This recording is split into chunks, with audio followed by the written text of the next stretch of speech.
ആരാണ് ദയനീയനും തകർന്ന ഹൃദയമുള്ളവനും എൻ്റെ വാക്ക് കേട്ടു വിറയ്ക്കുന്നവനും? അവനെയാണ് ഞാൻ നോക്കുന്നത്.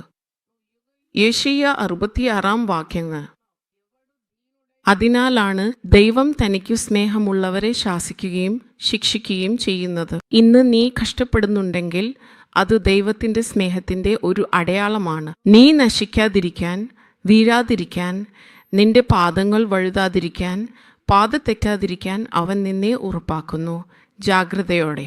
അപ്പോൾ ഉടൻ തന്നെ നീ ജാഗരൂകനാകുന്നു.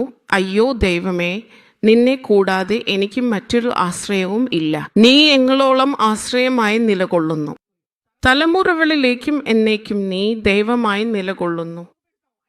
നിന്റെ മഹത്തായ നീതി നീ കുട്ടികളുടെ തലമുറയിലേക്കും അവരുടെ തലമുറകളിലേക്കും എല്ലാ തലമുറകളിലേക്കും കാണിക്കുന്നു.